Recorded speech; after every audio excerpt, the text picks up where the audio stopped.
Vous avez choisi Actu 30, vous avez fait le bon choix. Messieurs et dames, bienvenue à ce journal dont voici les sommaires.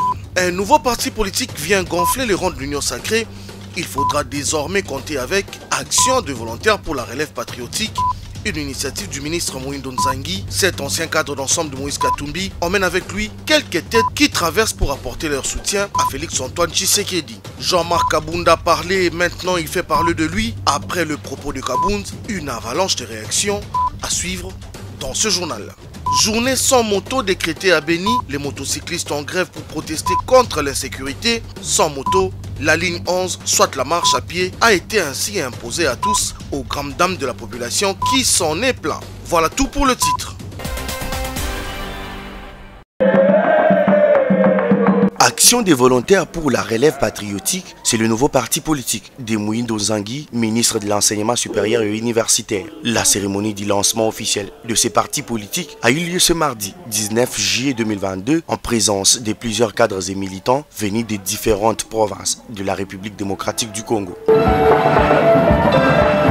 Étaient aussi présentes plusieurs autres personnalités, dont des députés, sénateurs et ministres, ainsi que les représentants d'autres partis politiques. Dans son discours des circonstances, le ministre Mohindo a retracé son parcours politique, notamment au sein du G7 et ensemble de Moïse Katumbi. C'est la liberté pour chaque Congolais de créer un parti. Ici, nous sommes regroupés, 8 députés nationaux et 13 députés provinciaux. Nous avons pris l'option de créer un parti politique pour porter notre message, notre vision à l'ensemble du peuple congolais. Et c'est pour ça que nous l'avons fait.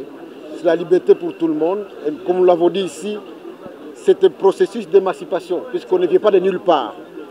On vient de long parcours qui est passé par les MSR, qui est passé par Ensemble.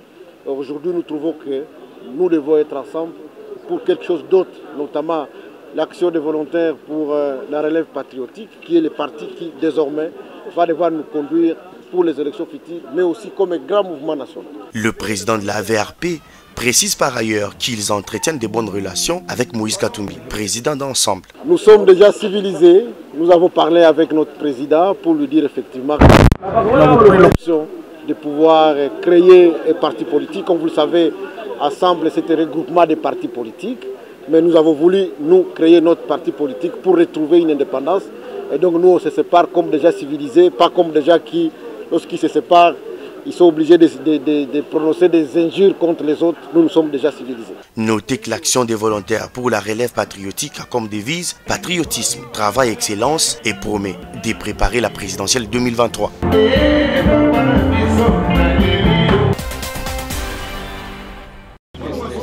Alliance pour les changements, c'est le nouveau parti politique sur lequel il faudrait désormais compter. L'annonce a été faite par son autorité morale lui-même, un parti de l'opposition. Après un si long moment de silence et de méditation, à la suite d'une série de turbulences émaillées d'actes de sabotage, d'humiliation, d'ingratitude et même de calomnie subis en début de cette année, j'ai décidé ce jour de vous convier en vue d'annoncer à l'opinion tant nationale qu'internationale que j'ai initié une formation politique ensemble avec d'autres Congolaises et Congolais que nous avons transformé en parti politique. Il s'agit bien du parti Alliance pour le changement. La création de ce parti politique se veut être une réponse face à l'échec et les tâtonnements dans la gestion du pays. Le parti AC fera sans nul doute l'opposition au régime Félix Tshisekedi. Pourquoi nous le ferons? C'est exactement pour deux raisons. D'une part, nous avons constaté l'absence d'une vision claire et d'un leadership convaincant dans le chef du président Félix Tshisekedi. Et d'autre part, l'incompétence notoire et la mégestion institutionnalisée caractérisée par l'insouciance, l'irresponsabilité, la jouissance et la prédation au sommet de l'État. Commentant l'actualité, la position de Jean-Marc Kabund à Kabund sur la situation de l'Est du pays est claire. La situation d'insécurité à l'Est du pays, dont les ennemis sont connus et que nous avions eu l'occasion de dénoncer les dangereux rapprochements en son temps est la preuve éloquente que les déficits du leadership et des capacités à prendre des décisions fermes et courageuses en interne et vis-à-vis de ceux qui nous menacent pour apporter le soulagement à nos populations de l'Est tant meurtri et démontré. Au regard de ces tableaux sécuritaires sombres, il est clair que M. Félix Tshisekedi, aujourd'hui, doit être considéré comme un danger au sommet de l'État. L'ancien premier vice-président de l'Assemblée nationale lance un vibrant appel à s'opposer à toute idée de ne pas organiser les élections en 2023. Le régime Tshisekedi a décidé de mettre en péril la périodicité, la sincérité et la transparence des élections en préparant les glissements ainsi qu'en orchestrant une fraude massive aux prochaines échéances électorales. À noter que l'Alliance pour les changements est un parti politique de gauche qui prône la social-démocratie et qui a comme devise liberté, égalité et justice. Constater l'absence d'une vision claire et d'un leadership convaincant dans le chef du président Félix Tshisekedi et d'autre part, après la sortie médiatique de Jean-Marc Kabound à Kabound, la toile s'est vue inondée de réactions de toutes parts. Au nombre de celles-ci, quelques-unes ont retenu notre attention. Jean-Claude Katende de la société civile, sur son compte Twitter, prévient que les Congolais doivent être prudents avec le président Tshisekedi et M. Kabound. L'un et l'autre ne nous rassurent en rien. Nous connaissons les joueurs et leur jeu. Fin de citation. Pour sa part, Alphonse Moïka-Sanji, député de l'Union Sacrée, note que Jean-Marc Kabound est parti sous disgrâce de Félix Tshisekedi. Il a tenu à s'accrocher à son poste après avoir annoncé sa démission avec pompe. Son maître était simplement fatigué de ses actes d'indiscipline, reproché maintes fois sans changement. Fin de citation. Des premières réactions à tomber, celle de maître Peter Kazadi, cadre de l'Union pour la démocratie et le progrès social et député provincial, qui a fait allusion à l'apprenti fabricant des mensonges gesticulant tel un crapaud qui se mesure au sabot de l'éléphant et croyant atteindre par sa larve les grands tecles situés à des milliers de kilomètres. Kabound s'est décrit dans ces détails. Il lui sera opposé des propos avec preuve. Fin de citation. Pour sa part, le secrétaire général de l'Union pour la démocratie et le progrès social, Augustin Kabouya, quant à lui, promet d'établir toutes les vérités ce mercredi au siège du parti.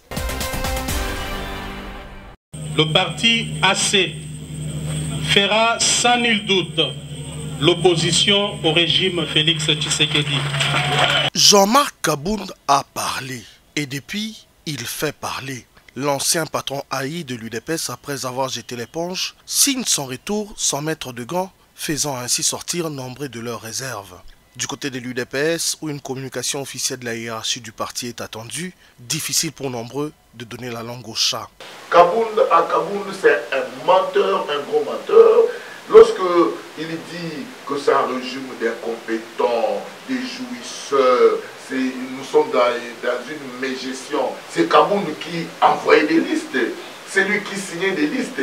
S'il traite ce régime d'incompétents, c'est-à-dire Kabound a envoyé autour des chefs de l'État des incompétents avec une mission de détruire les chefs de l'État. Du côté de l'opposition, camp dans lesquels se range désormais l'ancien homme fort de l'Union Sacrée, on se veut plutôt prudent. Aujourd'hui, Jean-Marc Kabound reprend les mots que nous disions à l'époque en qualifiant ce régime. Si Jean-Marc Kabound se répand et il dit qu'il devient réellement citoyen congolais, pétri de talent, et il se désolidarise de Félix Tshisekedi, nous allons apprécier avec le temps son comportement. Opposition dite radicale au sein d'Amouka, on crie à la théâtralisation. C'est une aventure que M. Jean-Marc Kabound et Félix ont pu organiser. C'est une pièce de théâtre montée de tous bords.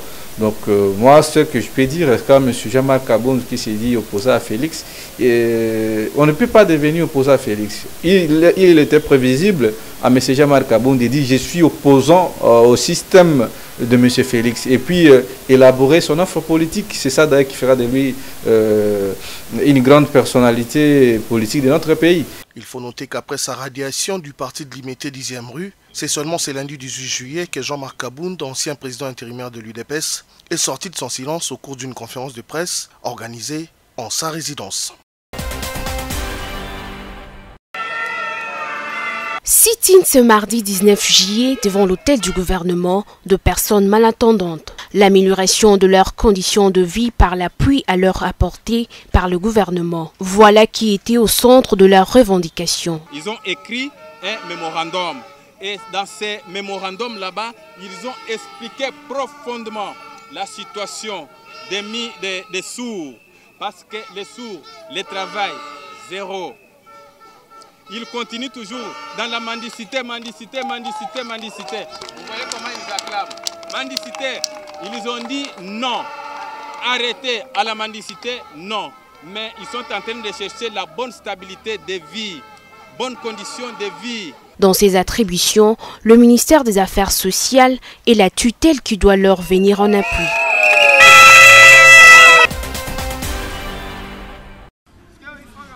Les travaux de réhabilitation entamés à l'hôpital de référence de Makala s'y poursuivent. Le médecin directeur de cette institution hospitalière a supervisé ce mardi l'inspection de 10 travaux. En croire sa tournée, les choses évoluent plutôt bien. Scindés en 3 phases, la peinture, la plomberie et la canalisation, ces travaux tendent vers la phase finale prévue à la fin juillet. Par ailleurs, signalons que ces travaux débutés depuis le début du mois dernier sont les premiers à être faits à l'hôpital général du Sana depuis sa création en 1958 par le Belge.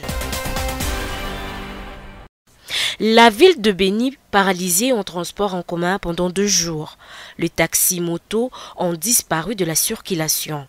Et pour cause, la grève de 2 jours décidée par les associations de conducteurs, ces engins qui aident la population à se déplacer d'un coin à l'autre. Les taximens moto disent que dans la guerre qui sévit dans cette partie du pays, ils ont perdu plusieurs de leurs camarades sur les routes Beni-Kassindi ainsi que Beni-Bunia. Voilà pourquoi ils ont voulu décréter cette journée afin de demander aux autorités de renforcer la sécurité de leurs membres sur ces routes portant d'intérêt national. Les habitants de la ville de Beni, en tout cas, se disent être victimes de cette mesure de la part des conducteurs de motos. Ces derniers invitent ces conducteurs de motos de pouvoir revenir à leurs décisions parce qu'ils se sentent vraiment touchés par la situation. La plupart des habitants que nous avons interrogés disent arriver très souvent à retard dans leur lieu de service parce que tout simplement ils n'ont pas de moyens de transport. Alors, les autorités sur place, ils tentent d'apaiser la situation et inviter les conducteurs de motos à revenir notamment leurs décisions.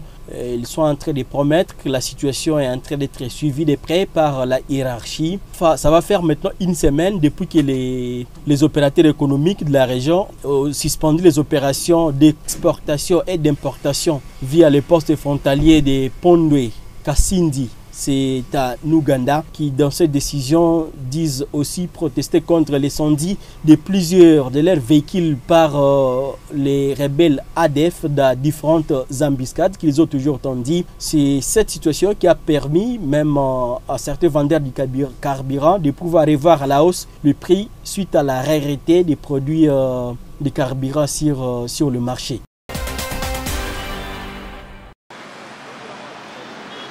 Kinshasa Gombe, place Royale. Juste à côté, le marché des artistes. Après les travaux de modernisation effectués à la place de la gare où s'est trouvé jadis ce marché, c'est à ce lieu qu'ont aménagé les artistes et vendeurs qui viennent ainsi passer leur quotidien à écouler leurs marchandises.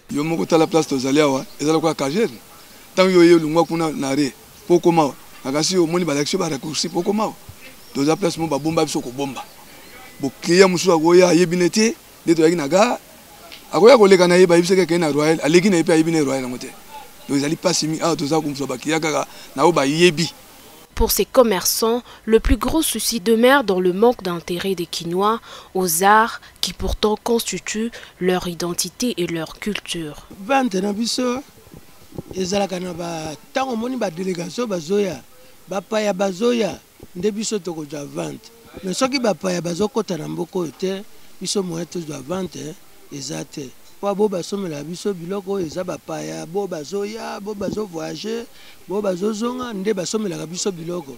Autre préoccupation rencontrée au quotidien, les taxes imposées. Client tango aza koyawa akomi yaza mopaya komi ke na mboka na biso alingi azonga na mboka na bango aye koleka awa na biso na marché d'art tango asombi eloko moko po akende kolakisa ke na wuti na mboka Congo tala eloko na elbino souvenir à Congo mais akokoma na frontière na biso nyonso bazali na difficulté, c'est-à-dire akomi na frontière eloko ya sombaki il faut ba taxe bazotia ye taxe énorme eloko asombi ata na 10 000 kuna bazoko senga ba $200 $300 ba client ebelez normal ba yaka ba expliquer biso basomba lisusu na œuvre mingi te po ba tracasserie za na aéroport akosomba œuvre boye sombi yango na teki yango na mwa prix moko ya mukeya kende akoma na aéroport bazo taxer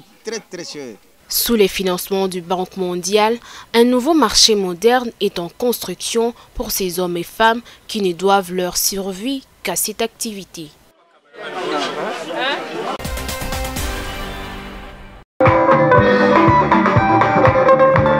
Kinshasa, rond-point Victoire, place des artistes. Ce sont quelques centaines de gens qui ont pris d'assaut cet espace. Les personnes présentes à ces lieux ont tenu à ne manquer pour rien au monde la cérémonie de dévoilement de la plaque nominative de l'artiste peintre Albert Claude Ndoukou-Nzambi, un artiste multidimensionnel dont le nom est désormais gravé au panthéon de ceux qui auront marqué leur temps par leur inspiration et leur génie. Qui a été Albert Claude Ndoukou-Nzambi? Ceux qui l'ont connu gardent encore de lui des souvenirs indélébiles. Je vous dirais que Claude, c'est une grande personnalité. Pour nous qui avons fait l'Académie des Beaux-Arts de Kinshasa, nous l'avons rencontré en tant qu'artiste. C'est quelqu'un qui a su marquer son époque. Nous, on a étudié Ndoukou-Nzambi par son esprit révolutionnaire. Ndoukou-Nzambi a révolutionné l'art congolais. Si vous regardez dans ses œuvres, c'est quelqu'un qui a voulu montrer le méfait de la colonisation. Vous savez, il y a parfois des grands hommes qui sont oubliés dans les pays. Le monsieur ici nous a porté des grands messages qui peuvent d'ailleurs profiter de notre pays pour son développement. Mais malheureusement, il est un peu oublié. Voilà les soucis que nous avions. Il est un peu oublié, mais par rapport à ces messages, moi je pense qu'il reste toujours gravé puis bravé dans nos cœurs. Pour les organisateurs de la cérémonie, tout s'est passé comme prévu, Paris réussi. Pour nous déjà, c'est une réussite puisqu'on voulait déjà que son nom soit inscrit dans le panthéon de l'art congolais. C'est ce qui a été fait. On a été honoré de la présence des autorités politico-administratives et nous avons posé la plaque à la place des artistes de Kinshasa pour dire que Maître Ndoukou ne fut pas un petit artiste. C'est un grand artiste que le commun des mortels avait peut-être tendance à oublier. Aujourd'hui, on l'a ressuscité son nom et on s'est dit, on est joyeux, la réussite est la nôtre. Le dévoilement de la plaque nominative consacrée à l'artiste Albert Claude Ndoukou-Nzambi coïncide aussi avec la célébration de ses 50 ans d'évangélisation et d'accomplissement spirituel. Plusieurs autres activités sont prévues dans ces cadres.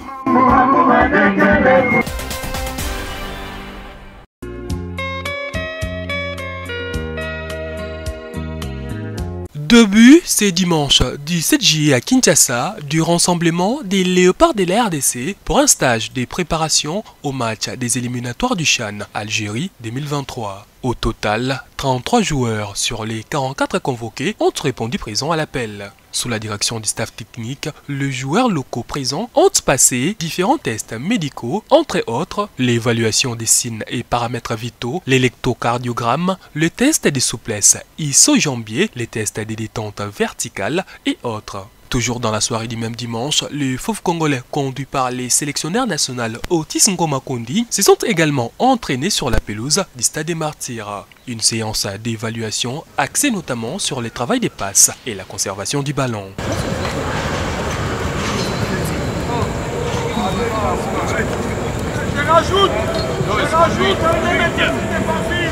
Après cette étape, la liste des joueurs présélectionnés doit être réduite à 28 suivant un certain nombre de critères. On va passer dans ce travail de bilan physique et physiologique, test de terrain. Donc on aura un test d'endurance qui est les VAMEVAL demain, consiste à faire le tour de piste à une vitesse sonore qui sera dictée par la radio, les bips ou le magnéto. Deuxièmement, il y aura un test de vitesse sur photo électrique. Donc sur 10 mètres, 20 mètres, 30 et 40 mètres, puis 5 fois 10 mètres. Parce que ça a toujours été un plaisir de représenter son pays pour chaque joueur, peu importe la ville où tu sors. Kinshasa, Lubumbashi et j'en passe. Ça a toujours été un plaisir de représenter son pays, donc un immense plaisir pour moi. Toujours obligé à ça toujours Oesengi entraîneur et puis on est là. Tout ça la vraiment photo. Ont participé à cette première séance d'entraînement de joueurs comme Saïdi Badjo, Merveille Kikassa, Merce Ngimbi, Glody Lilepo Makabi, Philippe Kinzumbi, Manubola Lobota et autres. A noter que dans cette première partie du stage de préparation, la RDC va livrer des matchs amicaux le 22 et 31 juillet prochain contre le Congo-Brazzaville.